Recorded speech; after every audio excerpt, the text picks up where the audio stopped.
Apa kabar Anda semua? Semoga selalu dalam keadaan sehat walafiat. Tetap semangat, kita ketemu di akhir pekan ini, hari Sabtu.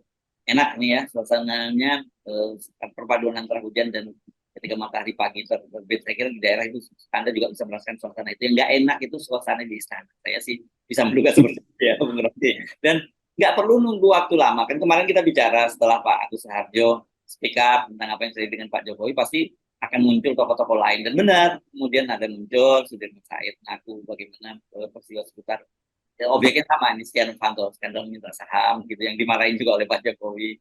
Kemudian Fahru Rozi bicara tentang bagaimana dia Menteri Agama pada waktu itu menolak Jokowi yang ngotot untuk membuarkan Front Pembela Islam.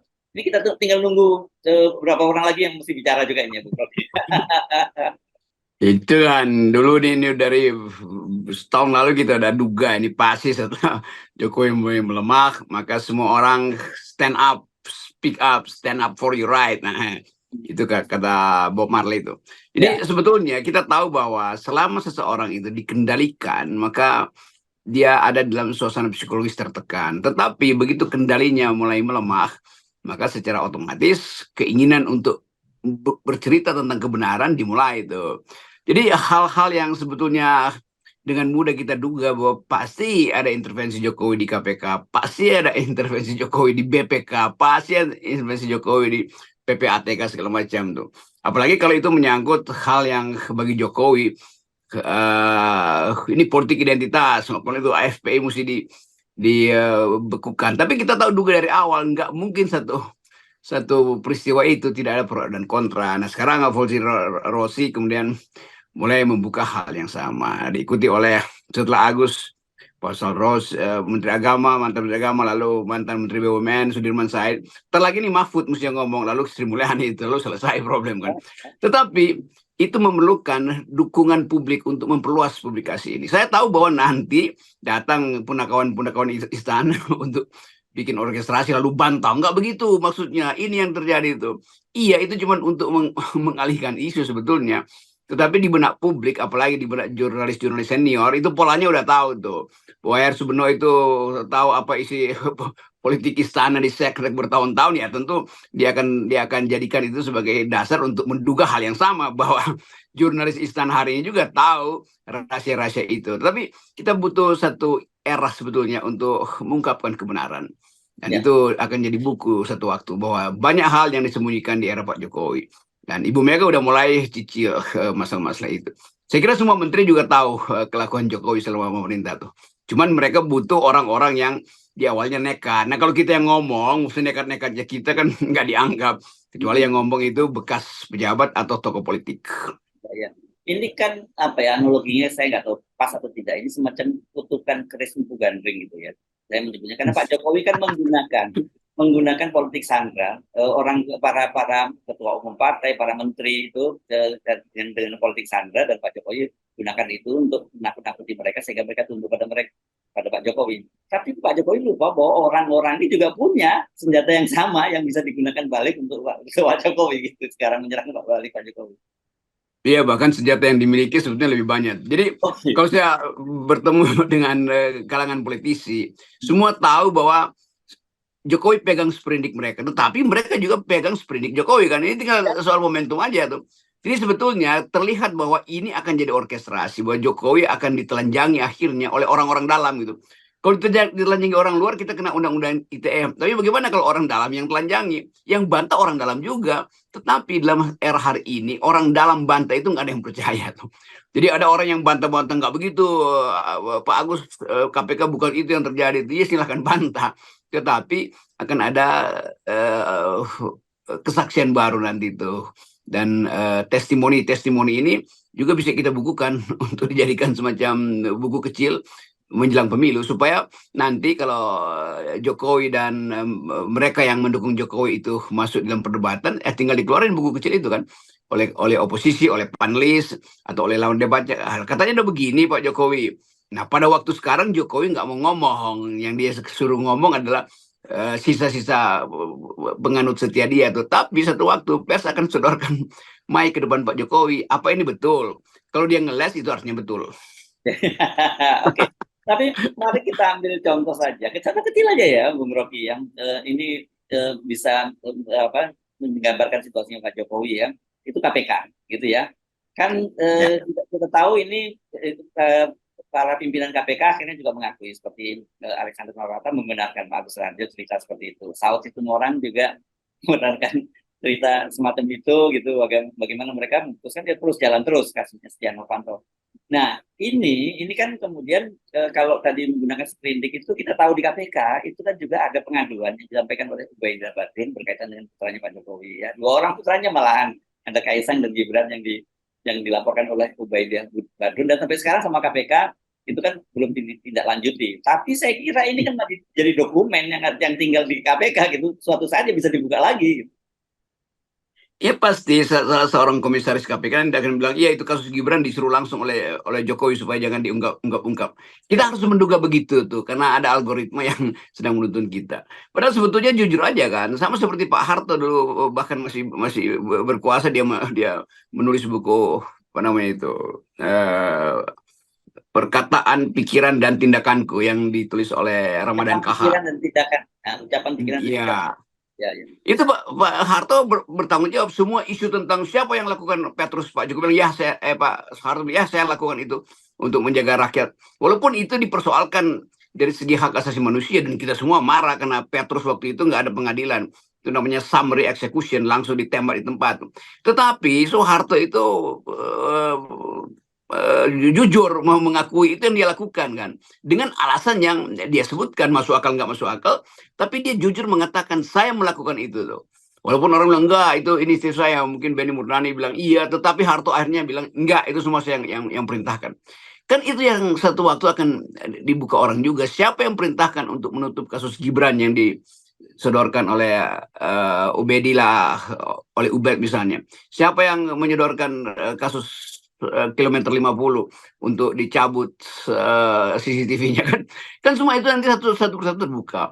Jadi nggak ada alasan sebetulnya Pak Jokowi masih memelihara citra lalu dicitrakan sebagai orang yang baik, orang yang demokrat, orang yang humanis dan elektabilitasnya masih tinggi. Hanya mereka yang berupaya untuk menyelundupkan kejahatan yang ingin membelanya. Jadi bahkan Pak Prabowo mungkin juga tahu banyak hal tuh. Tapi oke, ini tahun politik. Pak Prabowo pasti berupaya untuk pasang strategi dulu.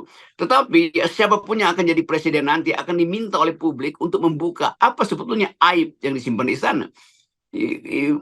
Nanti kita juga akan mikul dur menem jeruk, tapi buka dulu aibnya tuh, kejahatan apa yang disembunyikan, terutama kejahatan finansial, money laundering.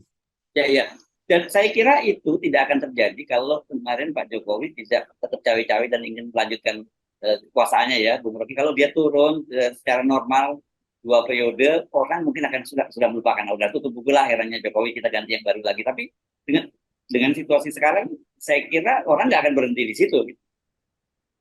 Itu pentingnya semacam penyadaran diri itu masuk di dalam samadhi dan berupaya untuk terhubung kembali dengan Sangkan Paraning Dumadi supaya ada pembersihan batin sebetulnya. Tapi Pak Jokowi menghindari itu karena dia tetap merasa bahwa dia mampu untuk memperpanjang kekuasaannya dengan memanipulasi hukum di KPK di Mahkamah Konstitusi kan. Jadi terlihat bahwa sifat dinasti itu bukan sekedar dinasti dalam arti merawat kebanggaan keluarga, tapi untuk memalsukan kejahatan, untuk menyembunyikan kejahatan. Jadi dinasti yang sekarang itu yang turun pada Gibran dimaksudkan untuk menyembunyikan potensi Pak Jokowi diadukan oleh publik karena ada kejahatan atau potensi kasus-kasus yang selama ini ditutupi dibongkar satu-satu. Ternyata nggak bisa ditutupi juga. Pada saat yang sama Pak Jokowi melakukan konsolidasi dengan memasang semua aparatnya itu, entah di dalam jajaran security atau jajaran ekonomi, semua peralatan Pak Jokowi dia keluarin. Tetapi orang yang pernah berdeal dengan Pak Jokowi merasa bahwa jangan terlalu banyak berbohong lah, maka mulai dibuka satu-satu. Nah, itu era yang biasa kita sebut sebagai apa namanya, zaman pencerahan itu, semua orang akhirnya dicerahkan oleh ya apa Kalatido apalah segala macam yang orang anggap bahwa satu waktu ada periode di mana kebusukan itu harus dibuka tuh, dan itu ada di dalam mitologi Jawa atau ada di dalam etika politik Jawa. Ya, ya. Nah, ini kan menunjukkan bahwa sebenarnya basis dari kekuasaan Jokowi itu ditopang oleh yang namanya fear ya, ketakutan itu ya, Bung Rocky, bukan authority ya. Kalau authority saya kira dengan fear. Ya, ya ini kita mulai masuk pada pembahasan konsep, nanti dianggap ini kuliah pula kan. Jadi betul itu bahwa authority itu basisnya adalah hukum dan legitimasi moral, etik itu, karena itu disebut authority. Dia punya kemampuan karena dia ada basisnya. Tapi kalau authority itu, kekuasaan itu didasarkan pada fear, maka lama-lama orang merasa emangnya kita sepanjang hidup mau hidup dalam keadaan fear. Dan itu yang disebut sebagai the Republic of Fear, yang dulu ada buku dulu namanya Republic of Fear, Republik Kecemasan Ketakutan. Itu untuk menggambarkan republik ketika Irak dipimpin oleh Saddam Hussein tuh, dengan pasukan apa namanya, kosak apa, yang betul-betul brutal tuh, menyadap sana sini, berupaya untuk memanipulasi soal-soal politik. Jadi sebetulnya kita diingatkan bahwa di dalam tradisi politik selalu ada orang yang walaupun dalam keadaan kecemasan, dikelilingi oleh ketakutan, tetapi satu waktu momentum itu akan dicairkan hanya oleh seseorang yang mengucapkan hal secara ringan tuh. Tiba-tiba Pak Agus mengucapkan secara ringan, "Oh iya, saya ditekan soal Setia Novanto." Nah sekarang Setia Novanto mungkin mulai cemas-cemas, ternyata ke kasus dia bukan sekedar kasus pidana tapi kasus politik yang tidak diselamatkan oleh Pak Jokowi kan. Walaupun Setia Novanto, di mana sekarang Setia Novanto? Mungkin masih di Sukamiskin tuh. Jadi sebetulnya nanti orang juga akan tanya Setia Novanto, apa betul soal itu? Lu melebar kemana-mana tuh. Jadi pernyataan kecil dari Agus Raharja itu akan membuka keberanian orang untuk buka-buka juga. Dan soal FPI apalagi itu. Ternyata Pak Menteri Agama Faisal Rossi itu udah mungkin dia udah nggak tahan, sehingga dia mesti buka bahwa dia tidak menginginkan FPI dibubarkan, bukan karena alasan ideologis, karena Faisal Rossi sendiri menganggap bahwa ya saya nggak ada urusan ideologis dengan Habib Rizik, tapi bagi dia nggak masuk akal satu organisasi yang basisnya agama dibubarkan hanya kebencian seorang presiden, kan nggak bisa kan mesti dibawa ke pengadilan. Membubarkan FPI itu mesti dibawa ke pengadilan. Nah sekarang kita ingat bagaimana cebong-cebong waktu itu mengepung saya dan menganggap Rocky Gerung udah bagian dari fanatisme radikalisme karena membela FPI. Nah sekarang ternyata bahkan Menteri Agama menganggap itu bukan kejahatan dan tidak ada hak negara untuk membubarkan organisasi masyarakat kan. Ini mereka juga yang cebong-cebong ini yang menuduh saya kampret waktu itu atau kadrun pada waktu itu mesti sadar bahwa mereka memang cuma membenci personal dari Habib Rizik sebetulnya tuh, dan itu kemudian dilekatkan pada FPI, padahal begitu banyak kegiatan kemanusiaan FPI. Tapi melampaui itu, membubarkan satu organisasi sipil harus melalui pengadilan, bukan hanya kebencian atau ketakutan pada makhluk yang mereka sebut waktu itu Islam ekstremis. Tentu semakin dibuka, waduh, semakin ini ya Bung Rocky ya, semakin berat ini situasinya Pak Jokowi, dan kita melihat benar-benar berbagai kebijakan dia itu ya dasarnya itu betul-betul dasar yang lebih pada kepentingan personal, bukan hanya kepentingan untuk bangsa dan negara. Betul. Itu yang kemudian kita bongkar bahwa dari awal ada kebencian juga Jokowi pada politik Islam, dan itu diselundupkan loh, ini politik identitas, ini apa namanya, kami Pancasila tuh, mereka adalah kaum radikal fundamentalis kan. Padahal percakapan demokrasi, Fadil Rossi benar bahwa kenapa nggak bercakap-cakap aja kan? Kenapa mesti disingkirkan? Sehingga akhirnya radikalisme itu tidak bisa lagi dikontrol. Kalau ada di dalam kekuasaan, di dalam wilayah kekuasaan, dilegalkan, maka bisa dikendalikan sebetulnya kan. Dan tidak semua orang menganggap bahwa FPI itu bagian buruk dari sejarah Indonesia. Saya juga adalah penentang FPI ketika FPI bikin kekacauan di Monas tuh. Dan saya kritik habis-habisan si Munarman. Kenapa sih lu gebuk-gebuk orang di situ tuh? Ya Munarman punya alasan ya, kita juga dihina kok. Tetapi kita tahu bahwa Munarman itu bukan teroris. Saya kenal baik Munarman, tapi orang kaitkan lu belain Munarman karena lu juga udah terpapar dengan ideologi apa namanya supranasional tuh yang disebut Islam. Jadi pada waktu itu wacana memang dikendalikan oleh Jokowi dan gengnya itu untuk menyebut mereka yang pro FPI itu artinya anti Pancasila, mereka yang anti Pancasila artinya ingin mendongkel Jokowi. Kan itu yang saya sering sebut sebagai authoritarian personality kan. Jadi sekarang mulai terbuka bahwa tidak ada hak Jokowi untuk membubarkan FPI, karena FPI itu organisasi yang harusnya ada karena memang dia mewakili satu wacana panjang di dalam sejarah pergerakan politik Islam. Ya, ya, ya. Nah, kalau gitu sekarang kita mengepil ya, bukan menghimbau lah. Buzzer-buzzer yang selama itu mereka kemarin bekerja untuk kepentingan rezim pemerintah, termasuk yang disebut oleh Pak Agus Raharjo kan soal isu Taliban di KPK, itu kan bagian dari framing untuk menghancurkan KPK. Ini sekarang juga bikin testimoni. Ini kalau Anda bikin testimoni pasti total pertobatan Anda akan diterima oleh publik gitu ya. Buka dong apa yang terjadi sebenarnya gitu ya. Ya, mulai dari tokoh-tokoh di Partai Sosialis Indonesia yang jadi penjilat Jokowi seumur hidup, kan mereka yang mestinya sadar duluan tuh bahwa mereka sebetulnya memecah belah bangsa ini hanya karena fanatisme pada Jokowi. Nah, sekarang Jokowi nggak ada lagi legitimasi moral karena orang-orang yang dia kendalikan dulu akhirnya buka suara satu persatu tuh. Siapa mau larang itu? Yang bisa larang itu ada sejarawan dalam penelitian, bukan juru bicara istana yang akan mengatakan enggak itu hoax, enggak ada soal di situ. Itu baru bisa dinyatakan sebagai sesuatu yang sifatnya manipulatif kalau udah diuji secara akademis tuh. Dan itu intinya tuh. Jadi mereka juga yang menggusur Taliban yang ada di KPK minta maaf dong kan. Kalian kan lakukan itu karena kalian berlindung pada Jokowi. Nah, sekarang orang-orang di sekitar Jokowi sendiri merasa bahwa Jokowi memang berperilaku otoriter. Dan itu intinya kan. Nah, kalau saya katakan ini lalu orang merasa Rocky Gerung masih aja benci Jokowi. Kita nggak benci pada Jokowi.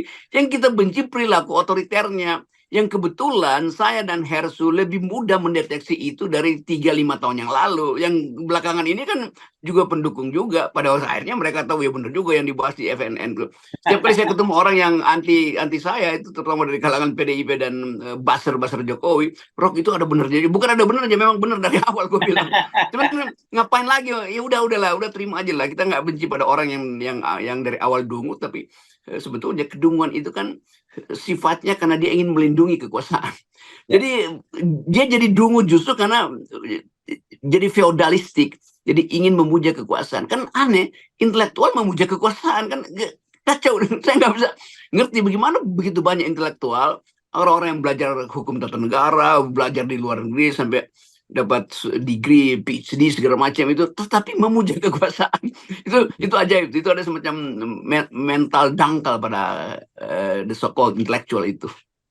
Memuja dan menghamba itu yang lebih menyedihkan lagi, Bang. Ya itu tuh menghamba, gila bener. Udah memuja dan menghamba, sekarang memuja dan menghamba bagian paling buruk dari kekuasaan, itu dinasti kan gila.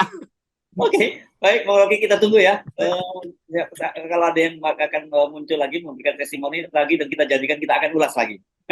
Ya, kita tunggu saudara Sri Mulyani dan Mahfud MD. Itu dulu dah. Kalau Erlangga mungkin belakangan lah ada. Ya, oke. Baik, makasih Bang. Yes. Buat 0% ya. Oke.